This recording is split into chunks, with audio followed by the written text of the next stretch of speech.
Good morning and welcome to Sport and Aerium Extra. I'm Lakey and I'm joined today by Arv. Hello, Arv. Hello there, hello Lakey, hello Susie. How are you all doing today? Good, how are you? Brilliant stuff. I'm good, Susie. I'm really good. And that voice in the background is Susie Ramadan, who is Mm. a former Australian bantamweight champion who has very kindly agreed to join us on Sport and Aerium today to talk about her career. Hello, Susie. How are you? Hi, good. How are you? All good. Thank you for joining us. It's a real pleasure to have you here. Just really wanted to get you on because, as I said to you off air, I've been looking through your boxing record, and we spoke to one of your countrymen, Ebony Bridges, just the other week, and it was just to get an idea about your career, what you've done, how you got into it, and you've had a fascinating career. Looking at your record, and I've been watching lots of clips on YouTube and different things like that, and it's absolutely mind blowing. So if we could start the ball rolling, I mean, how did you get into boxing? How did that come about?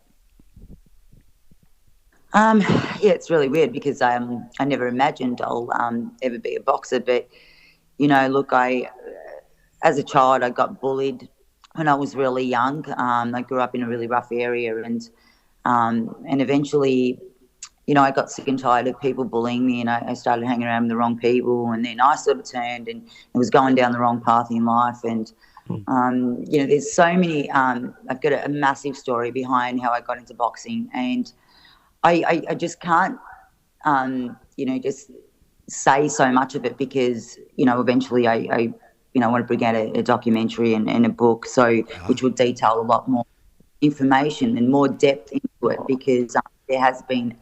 Look, I mean, I've had a great life, but there's been some serious challenges in my life, and so I just woke up one morning and I said, look, really got to change my life, and I was driving past this gym one day and I seen some people out there training, and I'm like, wow, I could make some millions being a boxer. Yeah, Wow. yeah. But yeah, so I had some health issues and I needed to start training. I mean, obviously I was a former soccer player before that, but Oh, wow. training. Yeah, I played soccer for many years.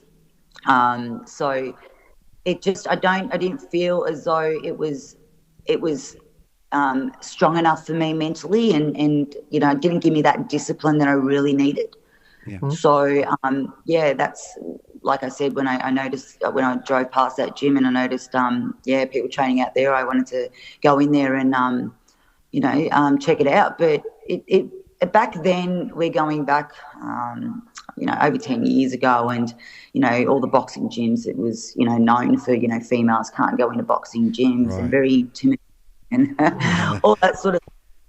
You know something, Susie? I was going to say, I know you were a professional boxer. Before you boxed professionally, did you have any amateur fights? Yes, I had amateur fights, but I only had about 7 amateur fights because it was so hard to Okay. get fights. Yeah, it just wasn't Okay. around. Mm. Okay. Boxing in Australia it was dead then. So Okay. so you just struggle. I mean, sometimes you turn up to the fights and your opponent doesn't turn up and stuff like that. So Oh God, I hope for that must have been really frustrating, Whoa. especially if you've been training and stuff, and your opponent doesn't show up.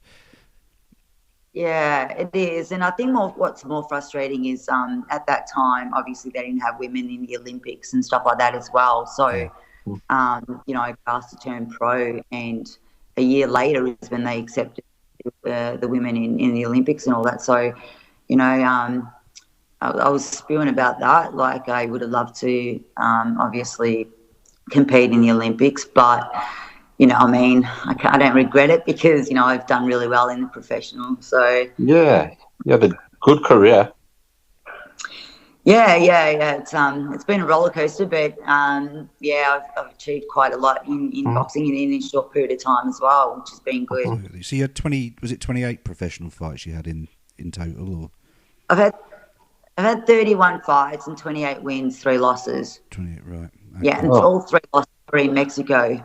Yeah, I was going to talk to you about that one a bit later, actually, and say, Yeah. yeah. Superb.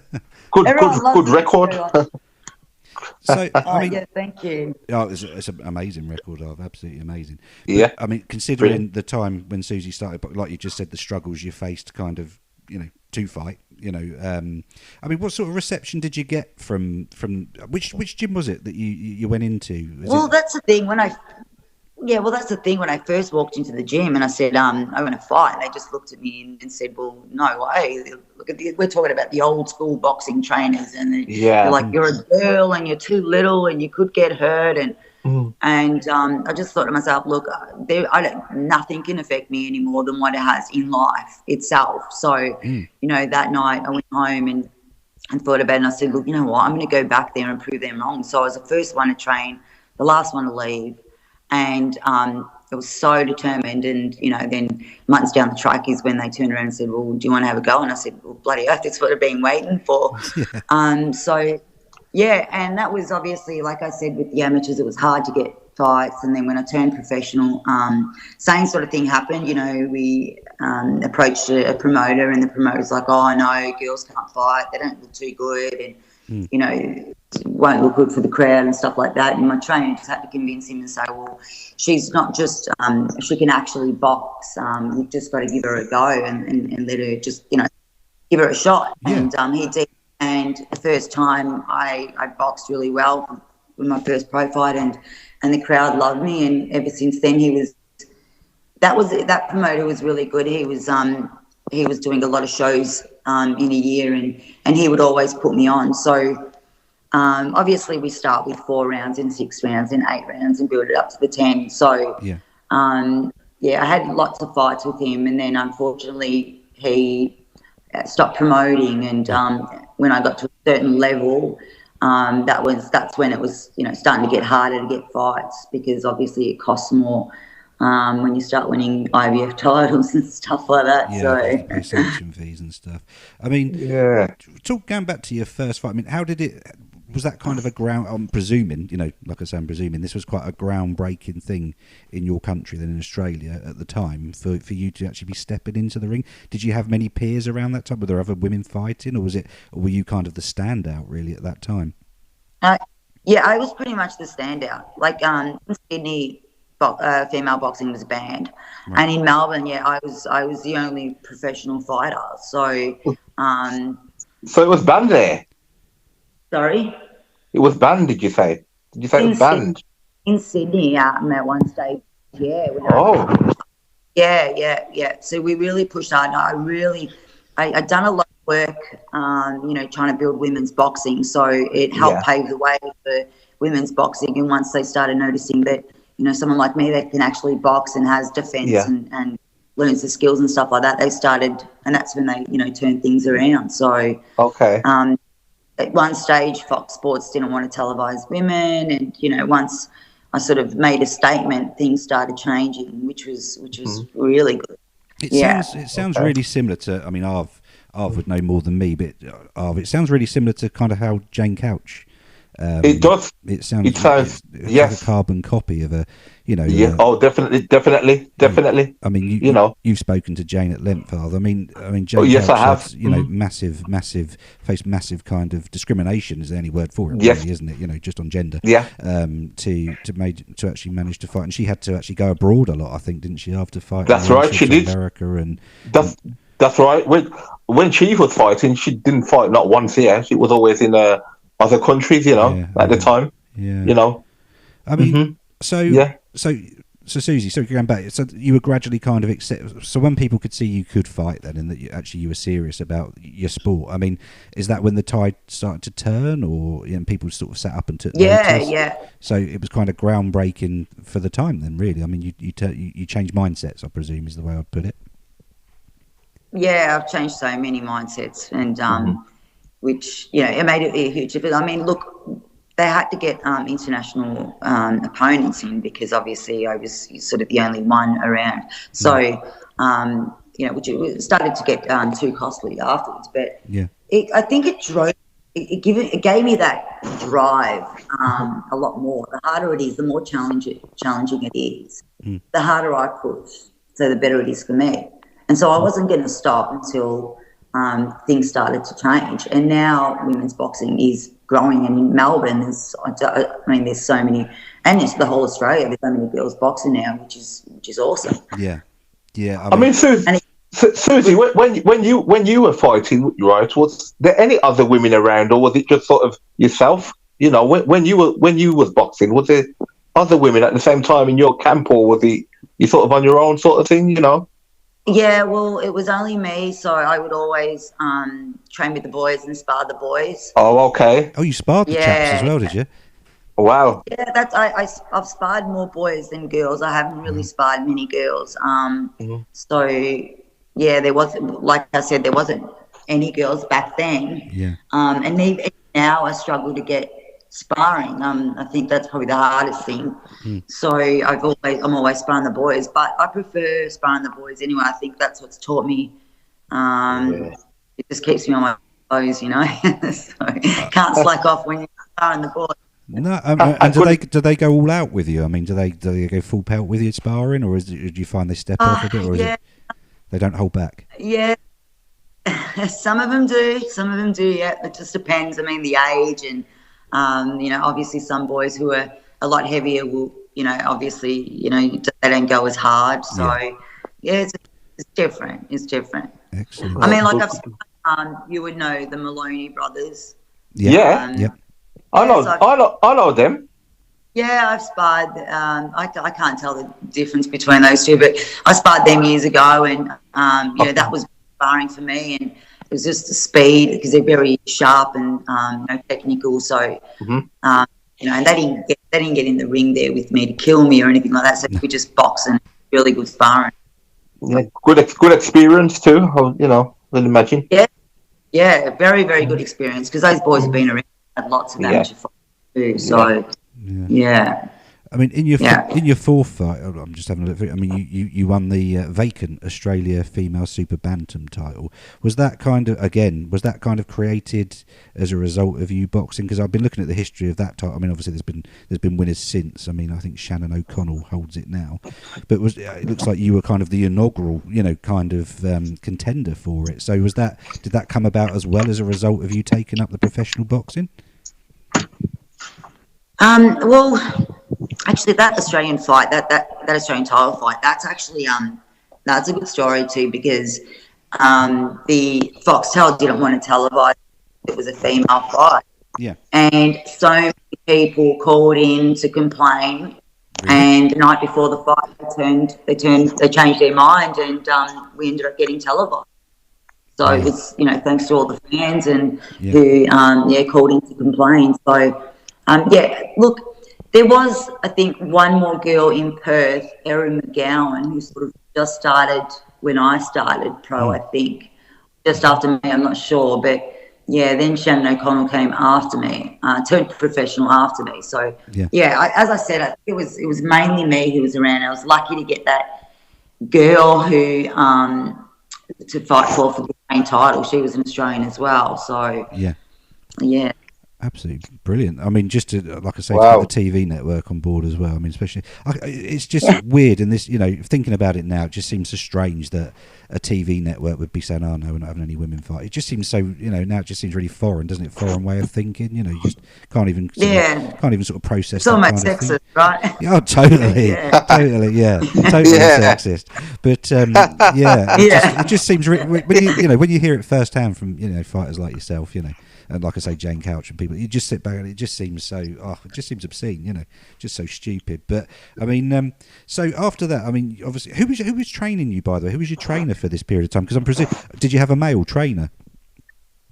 I was training with Bridges brothers at the time, and they're old school boxing trainers. So they were, one of them passed away unfortunately, and the other one's in his like 60s now. So. You know, they were around the sport for like 40, 50 years or something like that. So they had good experience. Yeah. I mean, and did they face any kind of, you know, did they have any sort of criticism or whatever for training you? Did they face any sort of questions like why you're training a woman or anything like that at all? Or did they Yeah, they did, but I think they got on with it more than anything else, really. So they were just I think once they seen how determined and that I had some natural skills and they were just I think they were getting excited about it. So that's when they started pushing to get me on, obviously, that first promoter show. Yeah. So they were just just really pushing to get me out there. Brilliant. I mean, and also, you're a how many, is it 8-time champion, you 8 titleist or something I've seen on one of your advertising, there's a picture of you for your latest kind of promotion, the team you're with, and it says on there an 8-time titleist. I mean, obviously you won your first world title, I believe, trying to think when it was around 2009. Oh, can you hear me? So I won the Australian title. I won the Australian 2008, was he? No. I think so. It wasn't too long after because I won the Australian title my 4th fight. Then I fought for the OPBF. I won the OPBF title. That's it. Yeah. Susie, that's a really good achievement to win the vacant Australian title after your 4th fight. That's a great achievement. Amazing to do that. My word. Thank you. It is to just have 4 fights and fight for the Australian title, and with limited amateur background as well. Limited amateur experience as well to go in and do it.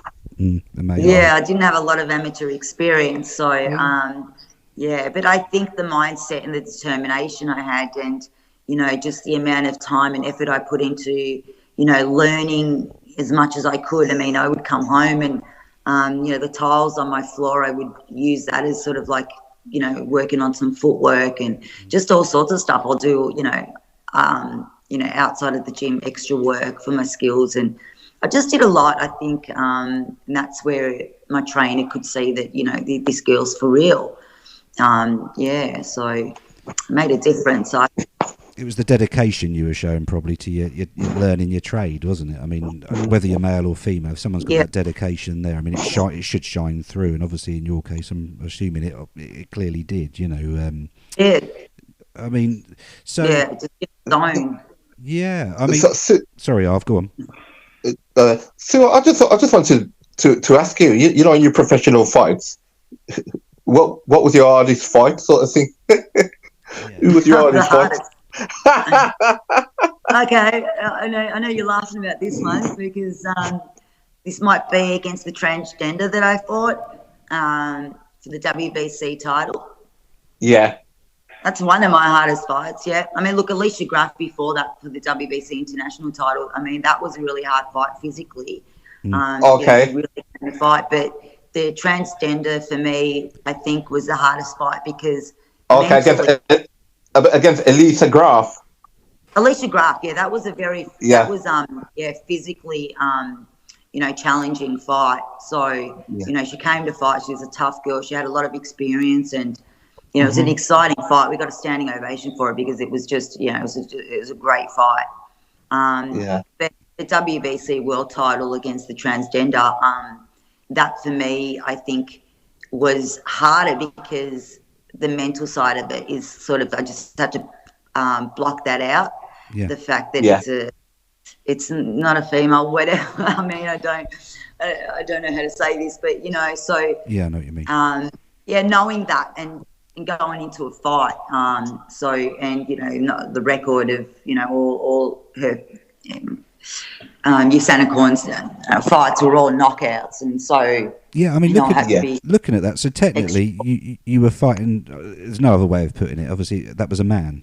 A man? I was thinking that. Well, it was, isn't it? Without I don't mean that in any shape or form in a disrespectful way, because obviously, Yes, but I was just thinking that. Genetically, you were fighting a man. Would that be? Yeah, well, apparently Usain Korn used to fight as a male in the amateurs and... as a female in the profession, as a professional. So they did tests and stuff, and the test results came back, very suspicious of high testosterone levels and what have you. But we didn't get to the core of things. But at the end of the day, at least I can say I beat a man for the WBC title. So I'm happy about that. And looking at the record, prior to facing you. He was knocking out kind of everybody. Yeah. 1-2. I mean, they lost. Yeah, 1-2-3. All of the fights, bar one, was by KO win. So, I mean, for you to go the distance and win that title against the odds, really, against technically, I know it sounds really right, and I hate saying, but against a bloke, what an incredible achievement. I mean, how did you feel after the fight? I mean, did you feel, were you quite bashed up, or? To tell you the truth, I think, I can't remember what round it was, but, Sanacorn was southpaw as well and very tall, and I just remember, Sanacorn hitting me with a straight left hand at the nose, and I went to the corner and going, oh, the nose is broken, and they're like, but I felt the difference in power, I did, and from then, I think it was in the early rounds, and then from then on, I said, look, I'm just going to box and move and hit and move, and that's exactly what I did, and then by the end, I was so happy, and I wasn't busted up or anything like that too. Just a fat nose.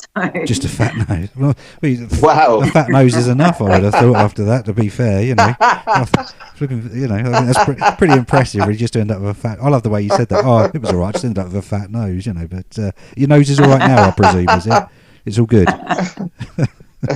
Brilliant stuff. Brilliant. Yeah, stuff. I went out and celebrated like that too. And my friends are like, "Oh, you're going to go out with your nose all swollen," and I'm like, "Yeah, I'm celebrating." Well, why not? Why not? At the end of the day, it's your war wounds, isn't it? That's what you want to show off. Brilliant part stuff. of it. But I mean, obviously, as well. I mean, you went to Mexico. I know this was prior to you winning the world title, but is it Yasmin Rivas? Yes, Yasmin Rivers. Yeah. Yeah, and you fought her twice. Yeah, so initially I won I fought Terry Lynn Cruz for the IBF title, and I won that. Yeah. And like I said a bit earlier, once you get to that certain level, and obviously getting opponents, and it costs a lot more and stuff like that. So it was hard to defend my title. Yeah.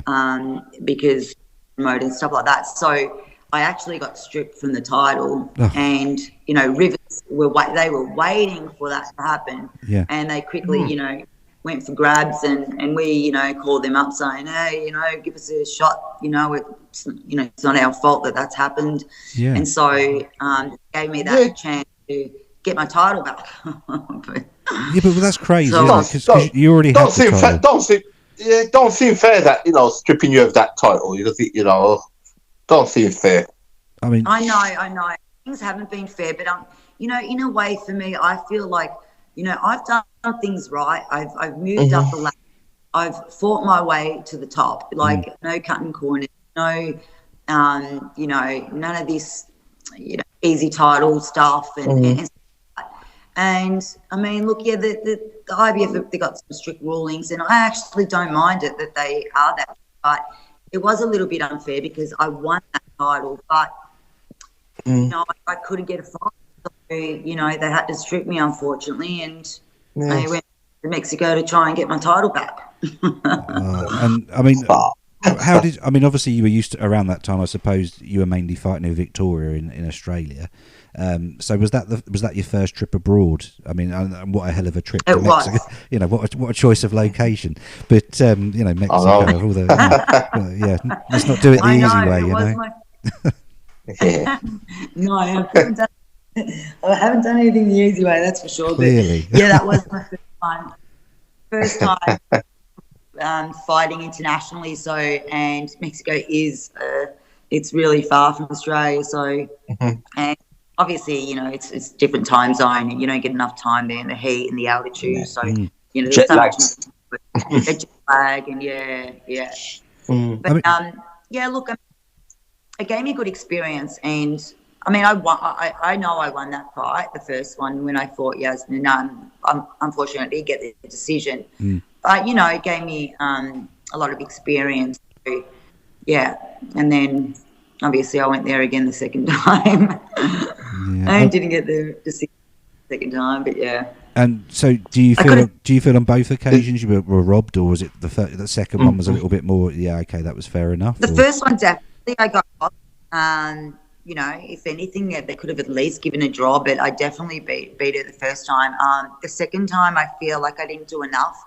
the second time I was actually out of the ring 2 years prior to that fight. So as I said, I beat the Usanicorn for the WBC title, and I couldn't get a fight for 2 years. 2 years, just no one wanted to fight me, and so the only chance I got was Yasma Rivers. She got my IBF, and now she wants my WBC. Yeah, and I didn't get stripped from the WBC, and so this time she wanted the WBC, and that was the only option I had, and I went there 2 years later, and I feel I could have done better if I had been active. Yeah, cool. And probably would have been a better result, especially considering that she's been active the whole time for the 2 years I wasn't, and flying over there so far and all the other stuff that go with it. But end of the day, like I'm still happy that I went the distance. She was able to stop me. So, that's another good thing I have to say about my career so far, knock on wood, but I haven't been hurt. I've never been knocked out or dropped or anything like that. So I'm happy about that, That's an achievement. It's a real achievement, a real achievement. Definitely. Yeah. I think it helps you with a longer career, Yeah, I mean, and also, without sounding again disrespectful, you were defending your WBC title against a Mexican in Mexico. So that's a hell. Like I know we've said you obviously face all challenges quite happily, but I mean that in itself is a massive thing, and to go to Mexico, face a Mexican fighter, for a WBC, which is a Mexican, a Mexican organisation. Let's be honest. I mean, the odds are pretty much stacked against you in that. From you probably would have had to knock her out to get a draw, wouldn't you? So to get a draw anyway, it's always hard. Totally. When you go into someone else's backyard to fight for world title, it is just so hard anyway. Like if you don't knock them out, the chances are you're not going to win, and it's always been like that wherever you go, Susie. So, that's true. Yeah, you're already halfway behind before you jump on the plane. So that's right. Yeah. I mean, but look, I was. Sorry. No, sorry. You carry on. I've got a bad habit of interrupting. I wasn't gonna. It's. I never wanted easy fights anyway. But if it had been in different, if it had been a little bit different, it would have been good for me. But at the end of the day, I know that it's a really hard challenge to do, but it's given me experience and. I wasn't going to turn it down. I couldn't get a fight for 2 years. So, and I just went there and did the best I could under all the circumstances. So, I'm proud about that. Oh, fair play. Yeah, fair play to you, Susie. Not many people want to come out of the country to go and do that kind of thing, So, that's an achievement to. A total. I mean, at the end of the day, all the way. Like I know we've said it multiple times already, but I'm reading your record as I talk because it's just if you were and I'm going to sound really bad again here, but if you were a male boxer, and this is, and I hate saying this, trust me, I really do hate saying this. With all of the what you've achieved, with that limited amateur background, turning professional, winning a title within 4 fights, going on winning the OPBF, winning the WBF, winning the WBC, winning the IBF. I mean, crikey, amazing. It would be, do you think it would be different? Yeah, and then early this year I won the WIBA in Superfly. So basically, I'd won 5 world titles in 3 different weight divisions, and no one in Australia has done that since Jeff Fennick. No, I mean, that's amazing, Susie. What you've achieved there, the amount of titles, what you've won. Nobody does that. No one does that today. No one ever does that. And that's an achievement in itself. Yeah, and I feel that I think now people like the easy ways or everything handed to them on a silver platter. So and but I think it helped me as a person too. Achieving things that way. So it's look, it's giving me that confidence in myself that that I was lacking when I was really young because I got bullied and like that. So I think it's just due to all those things is what's really drove me to keep pushing through all the challenges. Yeah. I mean, absolutely brilliant. I know you don't want to talk. I know we spoke off air, and you're in the process of writing a book. And I'll tell you what, when that comes out, I'll be at the front of the queue to buy it because it's absolutely, it sounds like it's going to be absolutely blooming amazing. But I mean, so right now you're the current IBA World Super Flyweight Champion. Is that right? WIBA, yeah. WIBA, and, sorry. Number 2. Yeah, that's right. And I won that in February this year, and so I'm now number 2 in the IBF. So I'm hoping to get a shot at the IBF. Right, and is that obviously after all of this COVID? I mean, COVID's probably not really doing boxing. It's not doing boxing a great deal of good at the moment, is it? When it comes to lining up the fights and things. So when are you hopeful to kind of get that shot? Do you think? Unfortunately, due to the COVID, it's been a bit hard, but look, we're looking at a different destination. So we've just got to find out some more information in terms of quarantine and stuff like that. So, that we're looking at November. Yeah. But I don't want to give out too much information until things are confirmed. Yeah, no, because I don't like miss people or anything like that. Yeah, no, fair play. But that's what we're looking at. And Susie, will the chances it will be in Australia when you fight for that? No. You'll have to travel. You'll have to travel, will you? I will have to travel, but where I'll be travelling, it won't be on their terms, if you know what I mean. Yes. So it won't. Yes, I do. It'll be neutral. So it'll be kind of neutral. Neutral is best, especially after Mexico. I better not say never because I'll probably end up in Mexico again. Oh God, don't. That would be all. I think after all you've achieved, it would only be, it would only be fair. I know. Sort of neutral. I mean, that would be taking the mickey, wouldn't it? If they made, you know what I mean? Obviously, I know you can't say a lot about it. So I mean, so you. I know. So wouldn't it be nice if it was in your own backyard? Yeah. I would love to bring both Yasma Rivers and Mariana Jerez, to my backyard. I would love to fight Yasma Rivers for the 3rd time in Australia and Mariana Jerez in Australia, but they won't come here. Really? They won't come and fight here because we initially asked Yasma Rivers before I fought Terry Lynn for the IBF, and she declined. Oh dear. So, yeah. So that's why I knew she was obviously waiting for me to, get stripped from the title. But but I mean, it is what it is. So.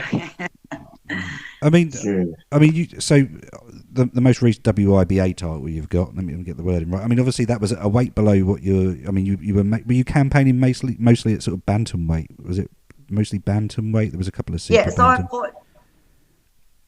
So I fought at super bantam at the start, obviously, because there wasn't as many girls. So I would fight girls at I don't know, 60 something kilos, almost welterweight and stuff like that.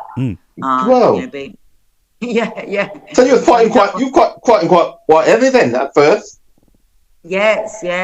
Yeah. I had to. No choice. I would jump on the scales with, I would put on a lot of clothes and jump on the scales. Put a lot of coins in my pocket. Oh wow! Just sort of way. That's unbelievable. That is. Yeah, well, I had to do what I had to do to get some fights. But I mean, I feel it's given me experience. I've fought all styles: southpaw, tall, bigger, more experienced, stronger. Yeah, so it's been good. Brilliant. Crazy but good. Yeah, I mean, it all builds part of the journey, doesn't it? It's a story like you're telling us now. It's a good story to be able to tell people, isn't it? I mean, all your titles were at bantamweight, but the last one, IBA, was that super flyweight? Super fly, yeah. So I mean, how are you? Sorry, go on. the OPBF and the one WBF was at Super Bantam, and then I went to Bantam, and that's when I won the WBF, IBF, and WBCs in Bantam. And this year I fought for the WIBA at Superfly. Yeah.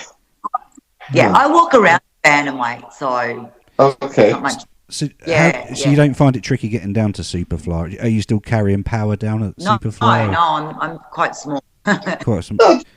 So I'm small, but that's amazing. That is. You fought at the heavyweight, and then for that last title you fought for, you've gone down the weight. That's amazing. So you feel it's more your natural? It's not. Yeah. It's usually the other way around. They normally go up. Susie, yes, that's right. Susie, people normally go up a weight, but you've done it the other way. You've gone down a weight. That's amazing. Yeah. Thank you very much. Yeah, and you're amazing. And looking at you, I mean, you were out the ring for what, nearly 2 years prior to fighting for that title. Yeah. I mean, did you? I presume you were still training hard in between those times then. Yeah, I'm always training, so you never know what happens. So it was about a year, I think I was out, just over a year or something like that. Yeah. And that was the year before. That was when I fought Mariana Jerez in Mexico. That was the third time I went to Mexico. So that fight was just 3 weeks' notice. And it was just a lot of things a lot of things didn't turn. A lot of things were one way on her end. She was obviously over the weight limit, and there was some other stuff that happened too. But I mean, at the end of the day, I took the fight. We went the distance, and I got some experience. Susie, to do what you've done. Listen, to do what you've done, to fight for a world title after 2 years. That's an achievement, because.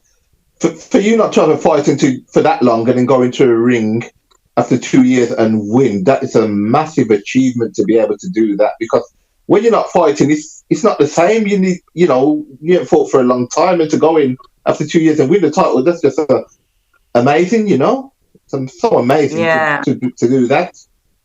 Yeah, it's not easy. I mean, your timing and stuff like that. It's I mean. You can spar as much as you want. That's right. That's right. It's not the same. It's when you sparring and fighting. It's not the same thing. It's two different things. And you need to fight regular, but to be at the ring and not fight and go in and win the title, it's just absolutely amazing. That I'll take my hat off to you for doing that. It's amazing. Thank you very much. But this is what I say. Again, I'm going to sound really bad, but if it was a male fighter doing this, I'm just pleased that you're now starting to get the accolades that you deserve. To be honest, I mean, it sounds like it's about time. I mean, so outside of boxing, I mean, I totally agree. Outside of you boxing, are you training other fighters, or do you get involved with other fighters, anything like that at all? Yeah, so I'm a triple threat. So I've got I'm pretty street smart. Yeah. I'm book smart, and obviously I've got the boxing IQ. So with all that, the street smart, I got so much experience out of that, where I used to obviously help the youth with my life coaching and women and stuff like that. I mean, something I didn't mention, which is part of my story as well, the journey, was I was in an abusive relationship for many years, and so I also help women who go through domestic violence and stuff like that as well. I also so that's, and then I've also, because I've not only through the experience that I went through, but I also done a lot of studies on human behaviour and the life coaching and abuse and all sorts of stuff. So I feel that combined, that would help a lot more. And I've got obviously the personal training and the training I do for the clients, and take classes and fitness classes and stuff like that as well. Oh, brilliant. Yeah. So I feel that it's all three sort of together works really well. So I also help with some fighters as well. So with the boxing experience, and that also fits in. So it's all together, if that makes sense. So the triple threat is call it. I mean, Susie, carry on, like. No, I was just going to say again, just from that little snippet there, like I say, I know we don't want to share too much because you've got a lot to come, for your story. Yeah, but, your life it could be a film, couldn't it? It could easily be a film. That's how it comes across. I mean, to look. Yeah.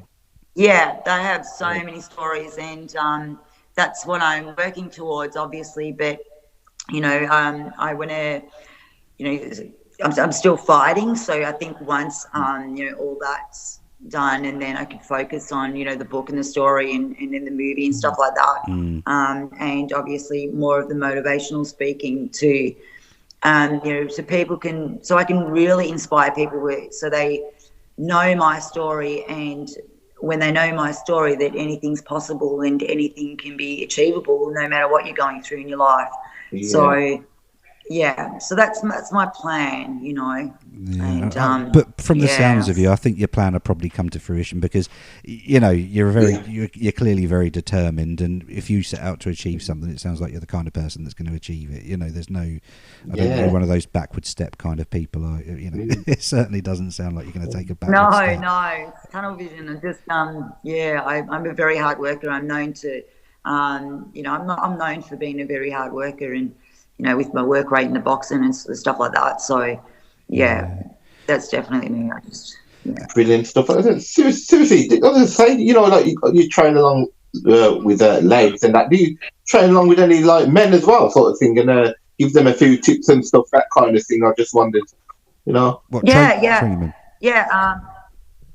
Look, like I said, I spar, all different ages, and I also help out some of the boys as well. Like I train with a guy named Will.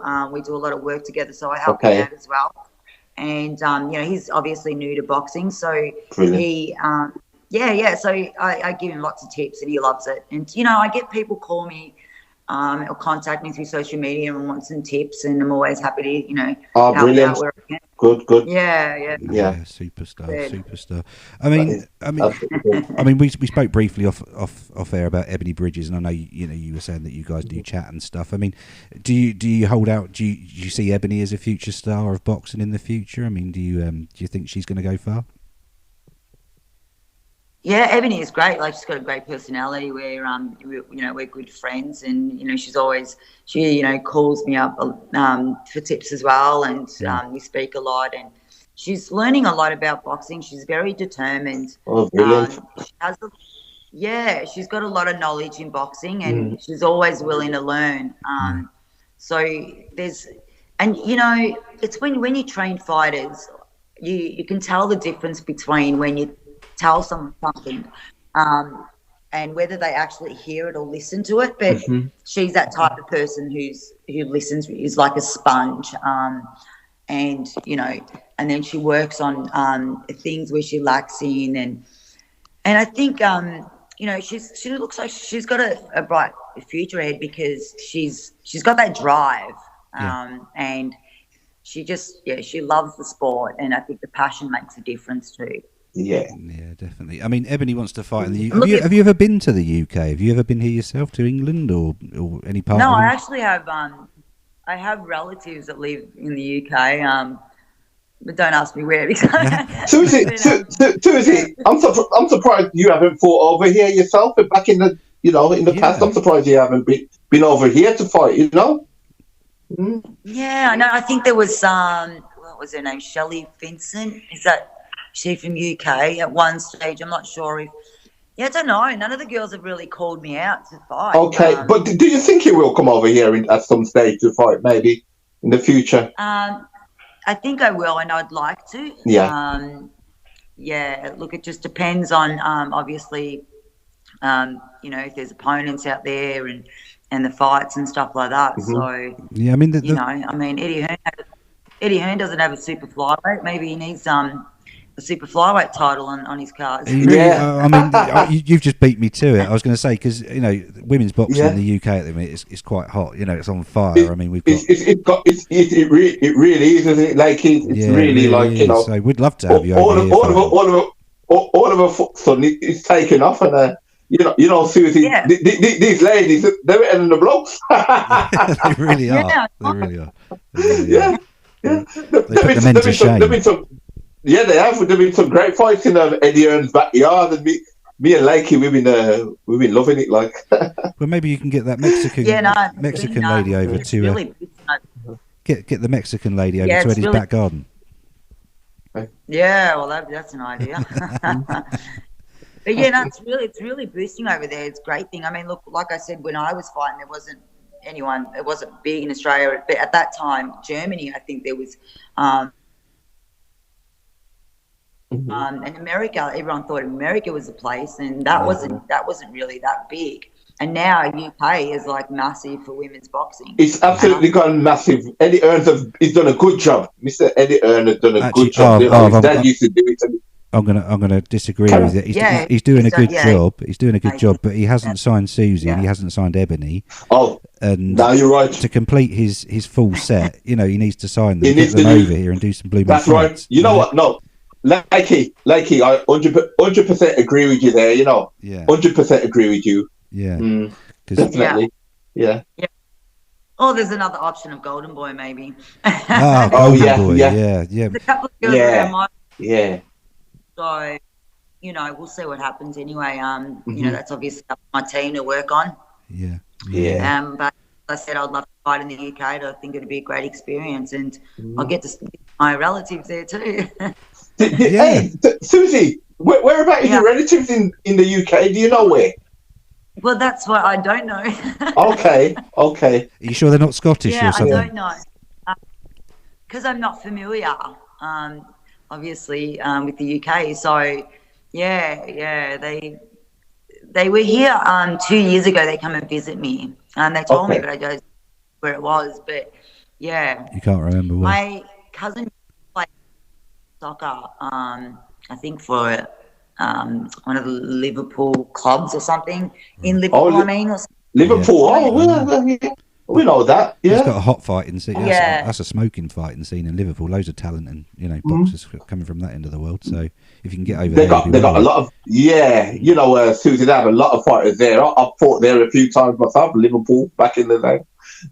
Oh, nice! How many fights have you had? Susie, I was classed as a journeyman. So Susie, I had 100 fights and I retired after 100 fights. Oh, really? Yeah. But I went on the road, you see. I went and fought anywhere.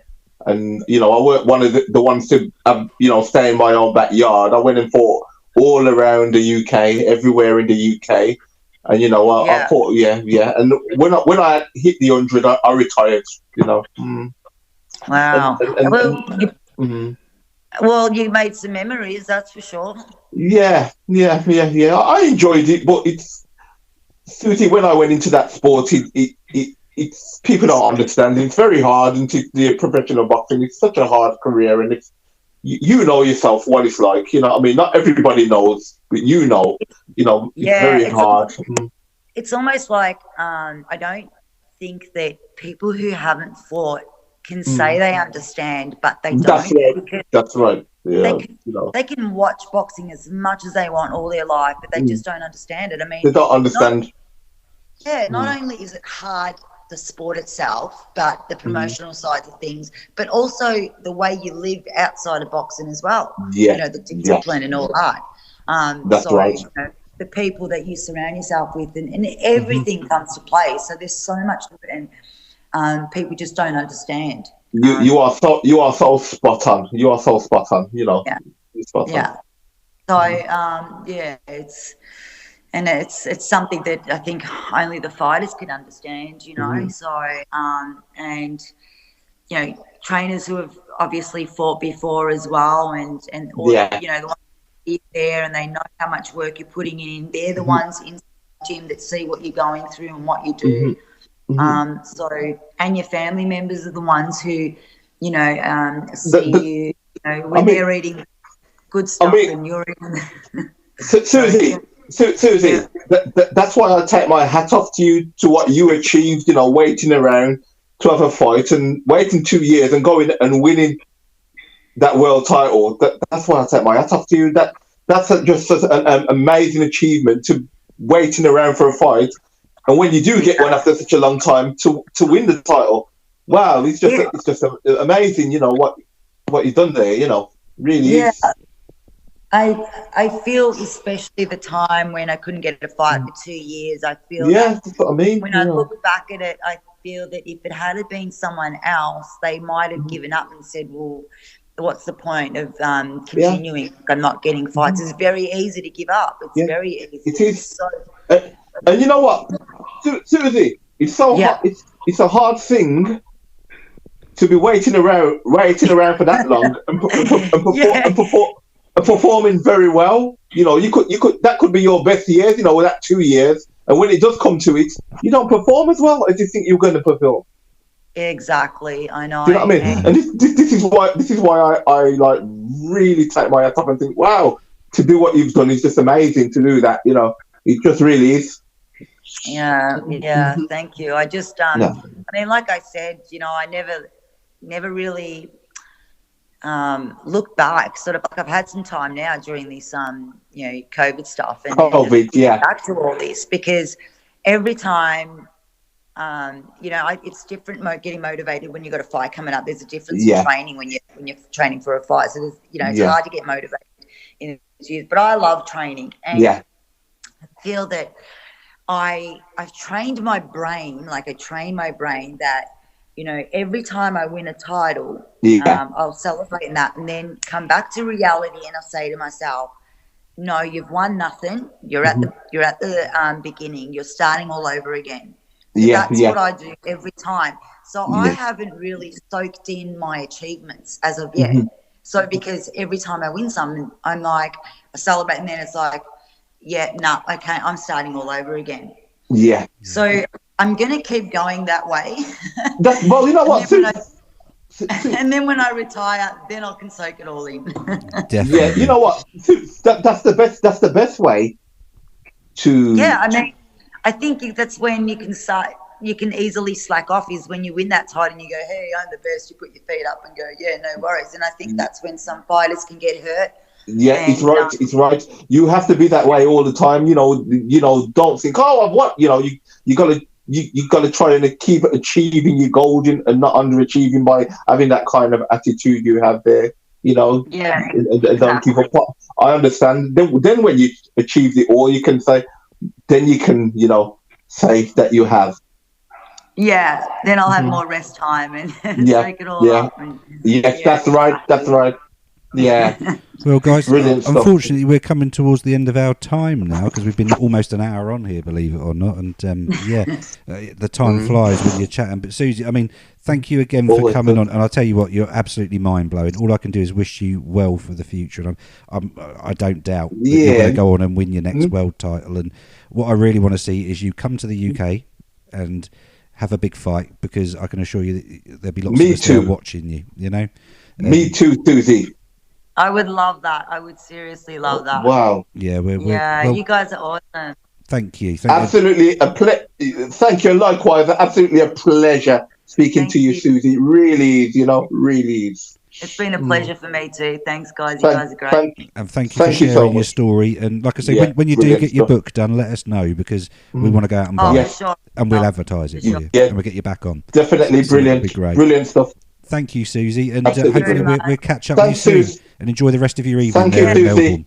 For sure. Take care, guys. Take care. Thank you. Likewise. Cheers. Take care. Bye now. Bye. Bye. Bye.